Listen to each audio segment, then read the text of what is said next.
Greetings. I guess I can say good morning. It is 3 minutes after midnight, so I'm up late and decided that I would give one last lecture for the day. What the heck?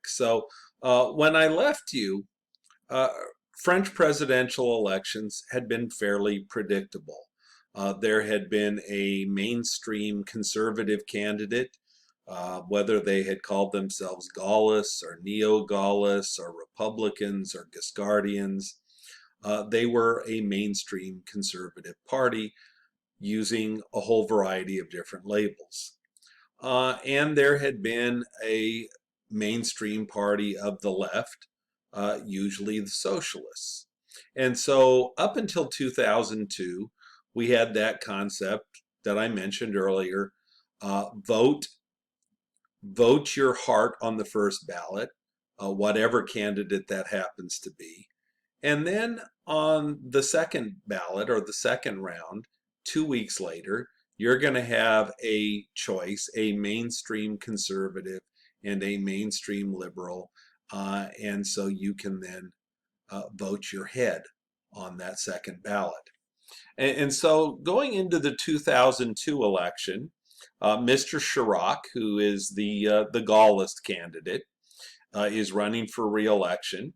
And so the thought is that he is going to represent the conservatives.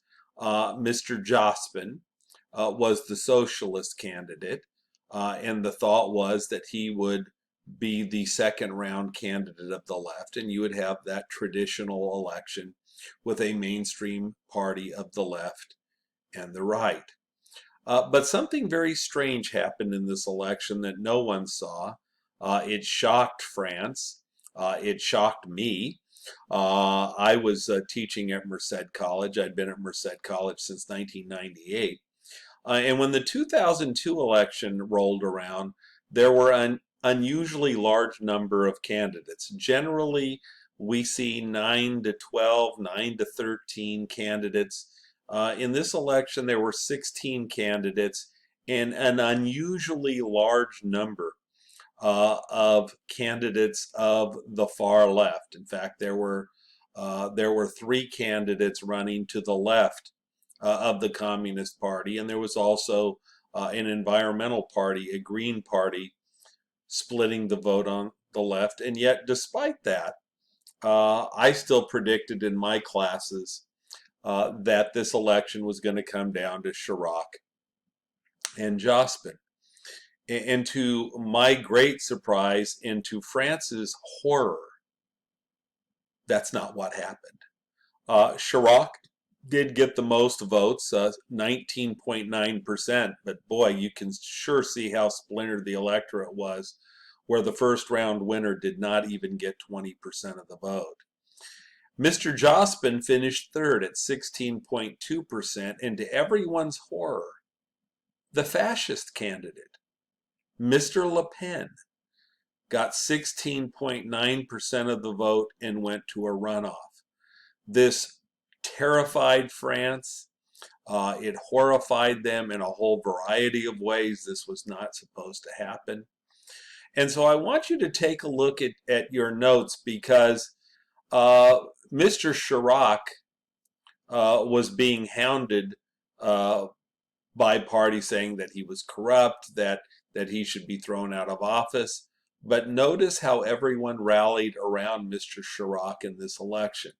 Mr. Chirac only got 19.9% of the vote on the first ballot, but take a look at your notes. Mr. Chirac got 82.2% of the vote, an all-time record in a French presidential election.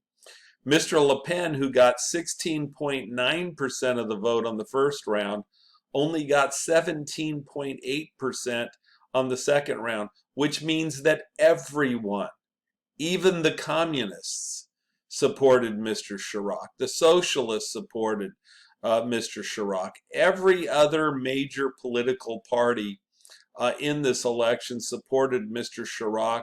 They were horrified that Mr. Le Pen was able to make it to the second round. And so Mr. Chirac was reelected. and served a 5-year term of office. So you had a period of time for 26 years where Mr. Mitterrand, a mainstream candidate of the left as a socialist, was president for 14 years, followed by a mainstream party of the right, a Gaullist, Mr. Chirac, who was president for 12 years.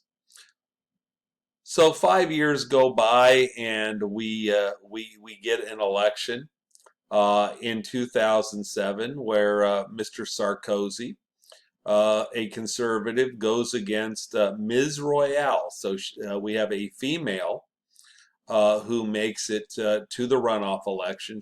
She's a socialist, and by the way, she is the partner of Mr. Hollande, who later goes on to be president, and they split up between the 2007 and 2012 election. Mr. Sarkozy gets 31% of the vote. Ms. Royale approximately 26%, 25.9%. And this was a pretty close election. Mr. Sarkozy ended up winning the election 53 to 47. But once again, we get a return to normalcy. You will notice that Mr. Le Pen, his vote decreased to 10.4% of the vote, so he was the fourth candidate in 2007. So 2012 comes around, and in this particular case, Mr. Sarkozy is seeking re-election. I gave you some detail for these last two elections so that you can kind of get a feel for them. The 2012 election is the election that is discussed in Roskin. On your next page of notes, I have created what I would say would be an update to Roskin with the 2017 election. So let's take a look at those two elections. I'm not 100% sure I will get both of them in the next 7.5 minutes, but I will try. So it's a typical election. The campaign began March 20th. The first round voting was about a month later on April 22nd. The second round was scheduled for 2 Sundays later. I told you that elections are in 2 rounds. Elections are always on Sunday, and the second round is always 2 weeks after the first. In legislative elections, you also have Sunday elections, but the second round is only 1 week later. If you take a look at that election, you see in the legislative elections after the 2012 election that females are finally represented in a significant number, although vastly underrepresented. 27% of representatives in the National Assembly were women after the 2012 election, most of them socialists. The same pattern you see in the United States. The vast majority of women that are in the U.S. Congress are Democrats, about a 3-to-1 margin between Democrats and Republicans. The voter turnout was outstanding in this election. Voter turnout was 83% of the vote in the first round, 80% in the second, and that's pretty typical. Usually, voter turnout is 3-4% higher in the first round, and again, it goes back to that notion of people voting their hearts in the first round and voting their heads in the second. So there usually are some voters that in the second round don't like either alternative, and so they tend to stay home. If you take a look at the 2012 election, the president, Mr. Sarkozy, finishes slightly behind Hollande. Notice that Le Pen is in third at 17.9%. A communist candidate's fourth at 11%. It was really unclear who was going to win this election. Mr. Sarkozy was seen as the more charismatic candidate, but Mr. Hollande actually was seen as kind of having more substance, if you will, during the campaign. Although, as you can see, uh, I gave you a little bit of information about some of the leading contenders, and the biggest surprise to me in the 2012 election was when Mr. Hollande promised to be a normal president. Notice that as a socialist, he wanted to raise taxes on the wealthy, those people earning over €1 million, to 75%. He also wanted to bring the retirement age down to 60, and he wanted to legalize gay marriage. So you certainly hear things that you would associate with parties of the left. Mr. Sarkozy, as a conservative, wanted to reduce immigration by 50%. Okay. He opposed gay marriage. And Mr. Sarkozy said the one thing that he would pledge to do if reelected was that he would consult with the people more frequently on referenda. Mr. Sarkozy said that he believed that the voice of the people needed to be consulted more frequently. And that was something that a lot of candidates, that a lot of people liked about candidate Sarkozy.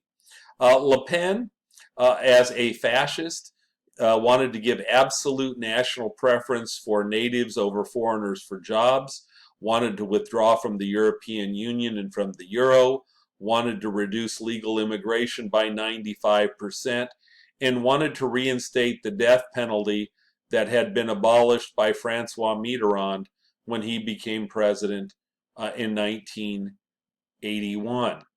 Mr. Mélenchon, who was the communist candidate, now called the Left Front, but was a grouping of people on the far left led by the Communist Party, was a former French teacher, created this notion that Mr. Yang talked about in our election of having a basically a living wage. The minimum wage would be raised if he became president to €1,700 a month. That would be approximately $2,000 to $2,200 a month. He would pass a maximum wage differential of 20 to 1 in all businesses, so that employers would have to pay their average employee at least $1 for every $20 that was being earned by him. Notice that he wanted a maximum wage, not a minimum wage that we talk about, a maximum wage. In his party platform and when he campaigned, he wanted a 100% tax rate on all income over €360,000 a year, meaning that that's all somebody could make because they would be taxed on everything over that. The right to abortion would be constitutionally protected, very controversial in a Catholic country, I would think. Gay marriage would be legal, and the most startling proposal was a change in the rule of the game, that he wanted to move all elections in France to proportional representation. Now remember, the Fifth Republic was created as a response to proportional representation. De Gaulle believed that it was proportional representation that had led to those splintered party systems, that had led to 26 or 27 governments in the 12 years of the Fourth Republic. And so Mr. Mélenchon was wanting to go back to the rules of the Third and Fourth Republics. Mr. Bayrou, who was a centrist, called for an independent center in French politics. He wanted a public spending freeze for economic prudence. He wanted to cut tax exemptions and wanted a very moderate raise in taxes to raise revenue for public projects throughout the country. And so a really intriguing notion, and what I wanted to do by giving you all of these party proposals was to show you that the party platforms in France are much wider. That is to say, the political continuum from the left to the right is far wider in France than it is in Britain or in the United States. And to me, that makes French politics very intriguing.